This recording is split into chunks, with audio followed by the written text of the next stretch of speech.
This is a freaking metric ton of games. But this is what we're talking about today. The hotness upcoming on the channel and my thoughts on them. Some I've played already, some I haven't, some are just pretty to look at. You ready? Let's do it. Now I wasn't kidding, right? I have some unreleased stuff, I have some released stuff for several months, and I have stuff that isn't even coming to crowdfunding until 2025. I'm going to run you through very briefly all of these games. On my table, hitting my table soon, videos soon, something along those categories, right? And we have to start with the hottest of the hot. Lord of the Rings Duel for Middle-earth, right? This is all the rage, and the box is much bigger than I was actually expecting. And truth be told, the box is actually a relatively good fit, and I have played this. This will be getting a dedicated review very near in the future. And you've got your 3 ages here, you've got your tile cards. This is the little slider of the ring and the wraith tracking along this board. It shouldn't work as well as it does. It freaking works. But that's what you've got going on there, because you've got the little acrylic ring wraith going after you as the hobbits is. So, not too many spoilers, but there's a reason it's getting all the clicks, and there's a reason why it's selling so well. We'll talk about why, and we'll talk about my feelings on it, though. Am I going to agree with the overwhelming, crashing wave of hype, or am I going to go against the grain? Tune in to find out. But it'll be good. And truth be told here, as the actual insert, this is the game that the insert actually freaking works, not just to transport it. So I'll give you the spoilers kudos right there if you needed just one more tease from that aspect, right? Then we're going to reach for this bad boy, right? New World Order. So probably even maybe at the time of you watching this, this is already on crowdfunding. My video is going to be coming out during the crowdfunding campaign, somewhere probably in the middle. The follow-up to Hegemony from Hegemonic Games. And so this is more accessible. It's a little bit lighter. It's a little bit different. Not just class warfare, but country warfare. Well, I mean, EU is not a country, although I laugh because my wife is horrible at geography and we always have questions about who's where and what's going on. And anyway, total side tangent there. So here we go with New World Order, right? You've got the little background info book, which they've done a nice job of setting that up, but that's not why you're tuning in. But this is kind of the overview that you're getting alongside of it here. We've got some awesome player aids. You've got your individual boards here with your little bit of action summaries and the different areas you're going to be dealing with and all of your different factions. And then you've got the board here, which I don't even think I'm going to try and unveil this for you, but we'll give you a little bit of a glimpse here just so you can kind of see what you've got going on there as a whole. And we'll spread it out. You know what? Screw it. There you go. So you can see what that's doing. So a little bit of everything there. And then we got the nuts and bolts of things. You got your nice hefty wooden tokens, and then you've got your decks of cards here. You've got your different cards going across the board here. Look at your asymmetry, a little bit of symmetry going along. So again, is it going to be enough for you in terms of complexity and heaviness? Or if you're someone like myself, is it going to, well, be not too heavy as well? So then you've got some more of your asymmetric faction-based cards here with some of these, and we're not going to give you too many spoilers there, but you can kind of see some of the things that you'll be dealing with and doing. So that is New World Order, and like I said, sometime during the middle of the campaign, I will have a video out telling you my thoughts on that as well. Yeah, I'm keeping it a little bit briefer in this one. Your time is valuable, so we're doing 2 at once here. We have 2 very good small box games. Again, maybe going to do these together, maybe going to do them separate. Both worth your attention, both worth having on your radar if you like what I like. One, Agent Avenue from Nerd Lab Games. The other, Castle Combo from Pandasaurus. Both crazy chaos, but in completely 2 different ways. You've got Castle Combo, which is more of your King Domino style vibe, if you will, where you're filling out your grid of characters that you're drafting from either one of 2 tiers, and they're just comboing with a couple of different elements that you're connecting. And then Agent Avenue is just a 2-player head-to-head, just kind of move around the outside, catch your opponent, but done in sort of an I cut you choose manner. And then the advanced mode with the black market, it really makes this game fantastic. If I can actually open the box here, this is the hardest part sometimes. Again, Nerd Lab has a real winner on their hands, I'll tell you this right now. This is just the map, right? And this has the black market spots in the corner, but the usual normal side that doesn't have that is just here. You start off, and you just got to get past the other person, because the dynamics of these cards, essentially, is that they're going to be moving a certain number of spaces based on how many of them you have.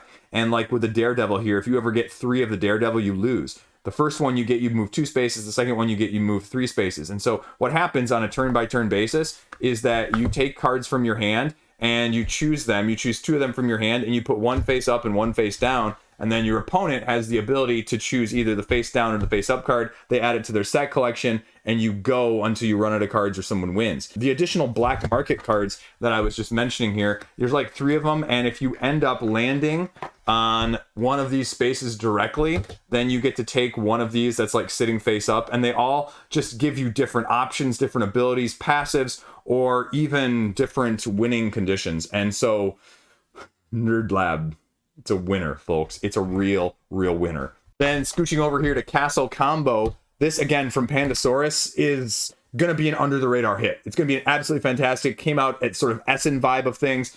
The iconography is really straightforward in terms of the different nobility shields you'll be dealing with. It's gaining gold and gaining keys as resources. And the tricky part and the end game with this one is that keys will score your points, gold won't. But gold is going to be how you're buying cards, and you can actually run out and you have all of your ways of scoring, but that might be necessary, might not be.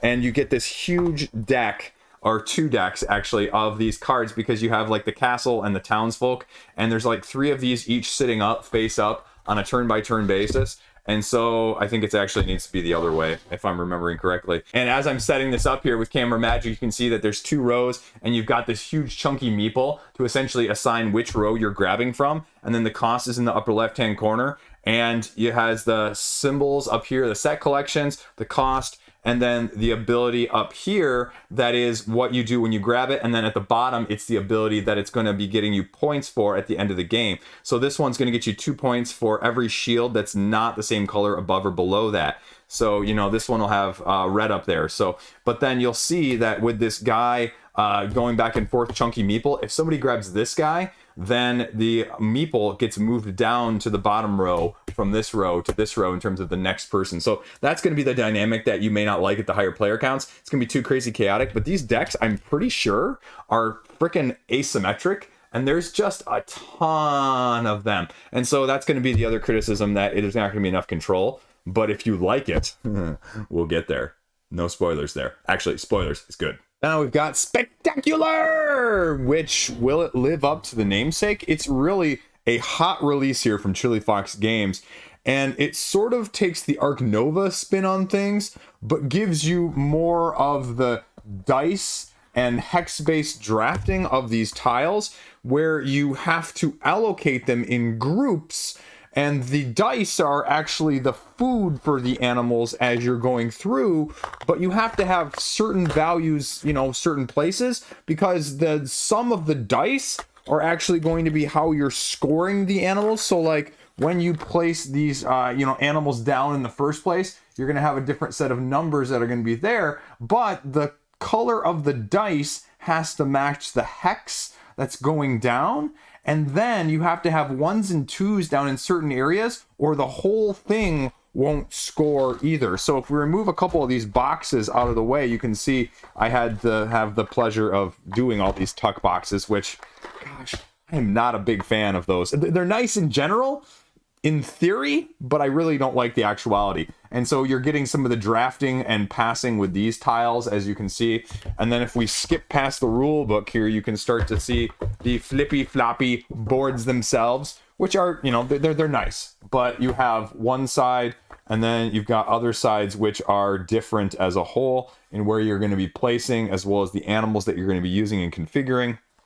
And you're going to be having to place towers simultaneously as you're going along in order to score more points along the way. And then it gives you, as you can see here, the point scoreboard smorgasbord in terms of all the things that are going to be scoring.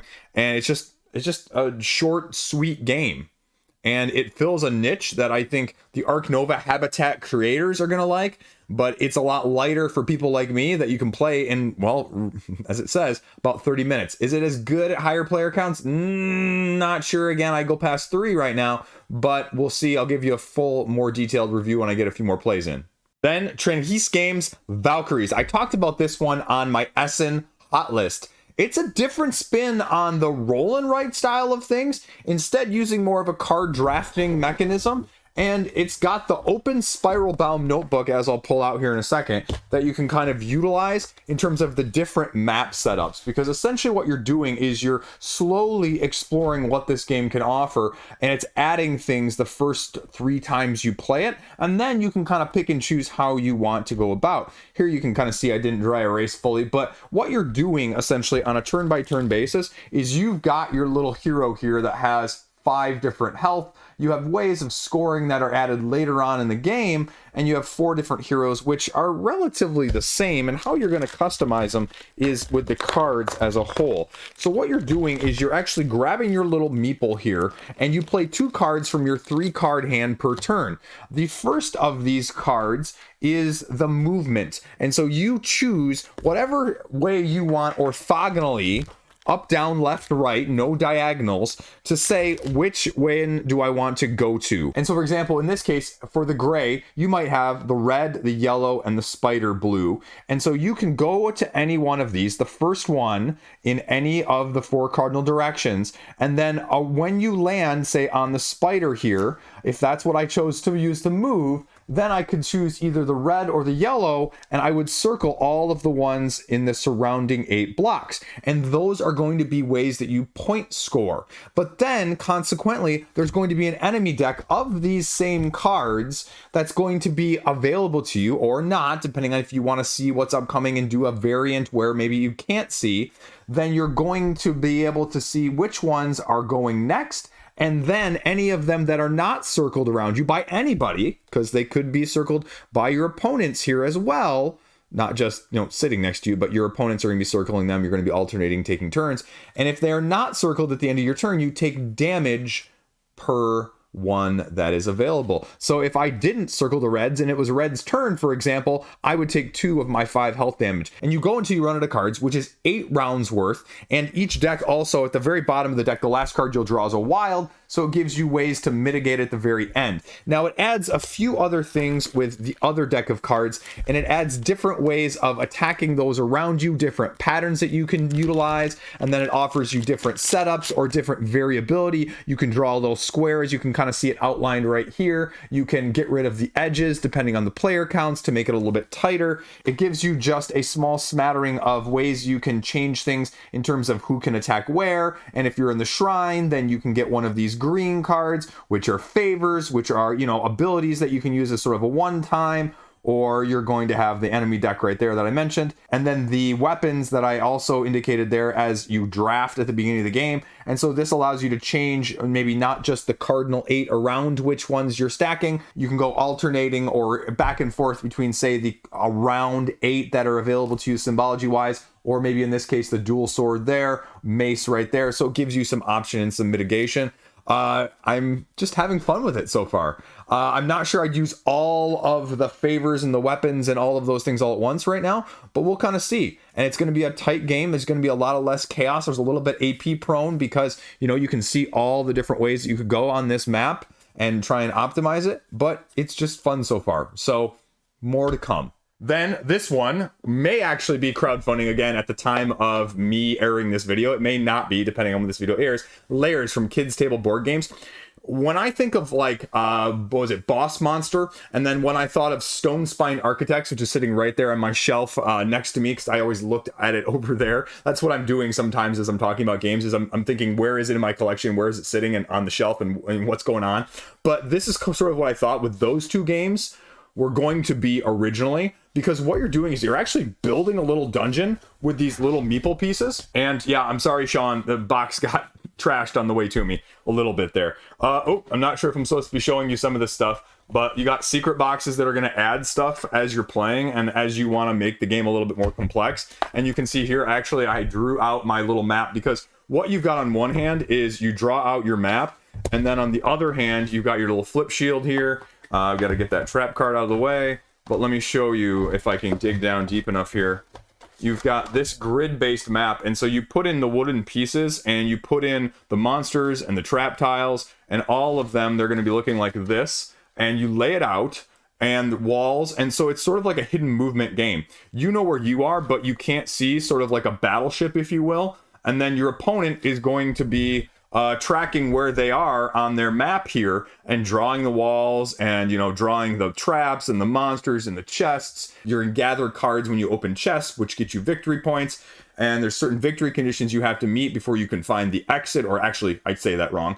Before you can actually exit, you can find the exit in the upper hand corner here. This is a bad E. And then there's the S for the start. But you can see that like you can just build it however you want, but you have a limited number of walls. So there's some restrictions as well, because you can't have too many traps and monsters between you and an exit, you and a goal, you and a chest. So the boxes add some variability and some depth to the treasures, the chests, and the enemies, which is kind of what I was really looking for with Stone Spine Architects in the first place, because the asymmetry just wasn't there. It was kind of like everything is the same trap. Everything is the same monster, right? A little more set collection. This gets away from that. And if it's anything like what we've seen previously with Kids Table board games on their crowdfunding campaign page, the, you know, 2 little envelopes and the 2 boxes I have here are going to be probably a small smattering of what they're offering in terms of variability. So I'm interested, and I really kind of want to see what they can do with this. And in case it wasn't clear, you've got one of these trifolds sitting in front of your thing, a la your battleship here. That one reminds you of all the different moves you can make, because you're actually cube shuffling in terms of taking actions here, in terms of how much the actions are going to cost you cube-wise. And it's got sort of an Expeditions-esque vibe with the cubes. You're having to move them from area to area because they get exhausted, they get spent, but then enemies may move them over to fatigue. So every time in your turn, you move them back 1 and get more of them available, or not, depending on how well you sneak and you find stuff and you get surprised. So all in all, it's really in line with what the other Kids Table boards game stuff has done, Maple Valley or even Power Plants, but it's 2-player, head-to-head, and it really is a little bit more like, I sunk your battleship, only I'm moving a guy around in a dungeon. So, yeah. You'll like it. 4 more games here. Where is it, Chris? Are you holding a game right now? Yes, I am. Camera on. And we have one of the latest expansions from Summoner Wars. I picked it up at retail. You know me, I'm a sucker for Summoner Wars at this point. This is the Filth. You can see I haven't even cracked this thing open, but the Filth is just like, you know, sacrificing necromancers and blood magic. And so I'm really intrigued to kind of see what this one can do as a whole. So camera magic here, we've got it all opened now, and you can see the Demagogue. Friendly unit within 3 spaces of unit is destroyed. Boost this unit. During your turn, you may spend boost to revive or retrieve a mutant from your discard pile and add it to your hand. Oh, geez, these things are disgusting looking. Oh, this is going to be awesome. This is going to be freaking sweet. The Abomination, malleable. Once per turn, during your turn, you may choose a mutant unit in your hand and place it under. If you do remove a damage, this unit has +1 strength. Oh, oh, these guys look absolutely fetid, right? Absolutely fetid right there. It's putrid, I guess. Oh, in such a good way. Okay, I'm super excited by this one. So, Shield of the Hopeful. When a friendly unit is being attacked, add 1 damage to it for each lightning rolled instead of... Okay, this is going to be cool. This is going to be cool. I'm really excited about this one. Then, the last that is not still upcoming on crowdfunding, i.e. the last 2 that are going to be coming after this one, are games that are coming to crowdfunding in 2025. We have Joyride, Survival of the Fastest. This is another in the lines of I'm racing, I'm trying to do the Mario Kart sort of Twisted Metal vibe style of things, but you're doing more of the heat pedal to the metal because you just care about doing laps. And they asked me, you know, hey, were you interested in this? And I said, well, I remember it was on crowdfunding. And I was like, yeah, sure, let's try it, right? Heat pedal to the metal doesn't get played enough in my house because it's a little bit too complicated for my kids still. But I was like, okay, let's try this one out. And spoilers here again for the review on this one, you know, I'm going to tell you, and then this is what some of the comments say too, and I agree with them. It's a little bit unintuitive in how you're actually maneuvering the car until it finally clicks. Because you just run over spots that give you power-ups. You can customize the course, and we'll just pull out the rule book here so you can kind of see it. Because I can't really describe it well enough, but if we pull out some of the maps here, you can kind of get a good sense of how these are going to be adaptable. And we get past that, but here, they give you sort of the map vibe here, and you can see, okay, well, you know, here's your starting line. You got to cross this one, you got to cross this one, and then you got to get all the way back to here. But, you know, if you want to cut the corner and kind of go there, you can, but it's really harder to turn here. So you're going to do that, and then it tells you, okay, at the top, okay, how many players is this good for? You know, it's best at 3 and 4. And then again, they give you the one over here. They give you a 1, 2, and a 2, and a 3. And so you've got sort of where you're going to be going and how you're going to be going through it. You know, this one to 1, and then to 2, and then to 3, and then back around. And you can drive it as many times as you want in terms of laps. You could customize that. And they've got just, you know, a plethora of these as you're going along. And look at all these other tiles you're going to be adding and potentially having in terms of the boosts and everything else. So again, I haven't played it enough to review it yet. And the drivers have just your straight up setup here, which, you know, you're going to be locking dice because that's going to determine sort of how fast you're going and in what gear you're in. But if you get damaged, you lose your ability to use some of your weapons or to lock the dice as much, which means your car's out of control, which means you're kind of SOL. And then you've got a little bit of an asymmetric side too, I believe, is this side. And here is the big freaking map, and this thing is massive. But what you're really interested in, right, is this box, because this is the cool stuff. These are chunky wooden cars, and they're fantastic. These are the dice. You got gear dice for everybody as well. And then on the side here, these are your abilities. And so there is a generic set of like 3 abilities here for blue ones. But then each driver, you can see I got these somehow mixed up, has their own like unique set of 3 as you play more advanced. And this is just the, oh no, sorry, this is not the base game. They sent me one expansion too. It's like the pirate expansion. And if I'm finding this one, it's the black car here. Skull and crossbones, laddie. I don't know why I went Irish with the pirate. I'm sorry. But it's a 5th player. And so really what it does is it adds a few more elements of these power-up tiles and these car tiles that you're going to be dealing with. And you can see that all of these are different shaped. You've got, you know, the singles, the doubles, and the triples. So again, this one, have this one on your radar as a potential big sleeper hit of the year. I don't think it's at retail quite yet, but it's going to be in the very near future, either November or December, I believe. So kind of excited to see this one hit the table a bit more. And now we have the last 2 up, but our 2 that are coming to crowdfunding in January 2025, right? You're like, Chris, it is November, the middle of November. Why do you have... Because people like me. Yeah, they sent me this stuff so I can actually be well informed before the campaign. And 2 games here, completely and utterly different. One, you're like, Chris, why are you holding a Ziploc bag of something? And you're like, what on earth is that, Chris? I can't even tell. Well, what this is, let's flip it over, the reveal. This is Yomi. This is Yomi 2 from Sterling Games. It's been on Steam for a while. You may remember Yomi as sort of the paper, scissors, rock, lizard, Spock style of head-to-head battler in the line of your Battlecons and your Exceeds. And so this is the second iteration that's coming to crowdfunding. And I think I have something like 10 different characters that are in here right now. And so you can kind of see that, again, I haven't even unwrapped it at the time of me filming this, because you've got your individual character decks here that are all split apart. So you can kind of see what's going on here. You got the panda from the previous game, and Argargarg there. You can actually see his name is Argagarg. So I totally, you know, like everything else on this channel, mispronounce it all the time. And then Rook here, and you've got some of the boards and the diagrams here. I don't even know, but this game is going to have more asymmetry and more like power-ups. And I'd say this actually looks like a boss, and you can kind of see what you got going on here.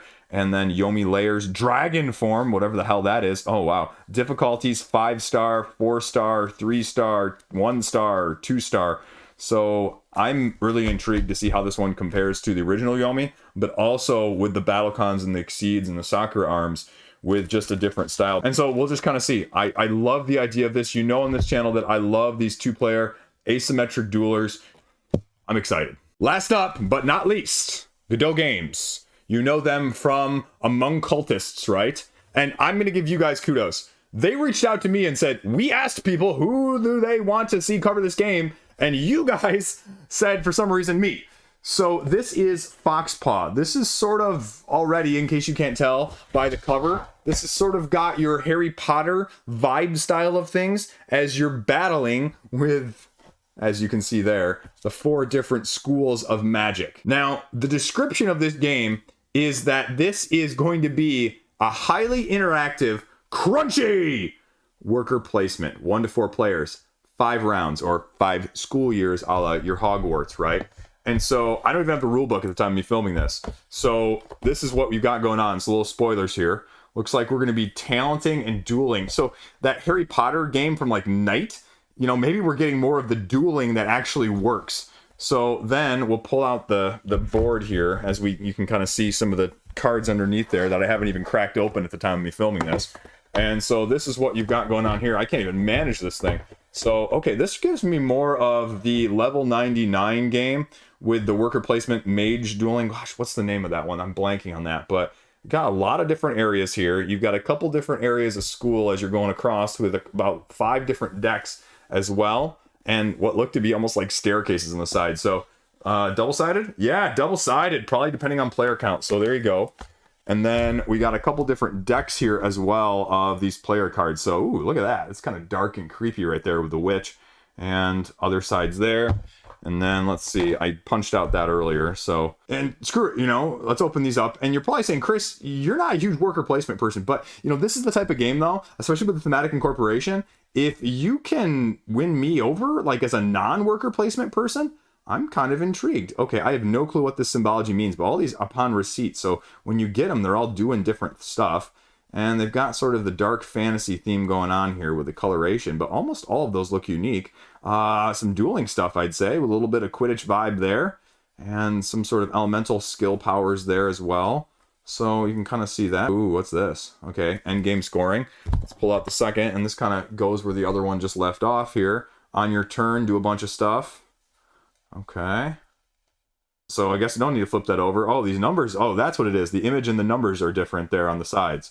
So I have no clue what this is. It'd be really helpful to actually have the rule book there to know this. But again, I'm going to be playing this one shortly, probably in the next couple days or next week or so. So again, that's going to be really intriguing to see. And if this is actually, like it says, highly interactive, you know I like some interaction. You know I like some take that. You know I like some bumping out of player worker spots. So I'm intrigued to see what they can do. So that is my hotness, my hype. Where are things at? What's hitting the table soon? What's going to be coming out soon? Let me know. What games do you want to see the most of on this list? Some of these will get their own videos, but some of those, like with Agent Avenue and Castle Combo, I might combine them because I could probably talk about each of them for 10 or 20 minutes, but it'd probably be more useful just to talk about each of them 5 and combine them both into, you know, one video, so you guys get more bang for your buck. But let me know what else you want to see and what you want to think, and we'll go from there.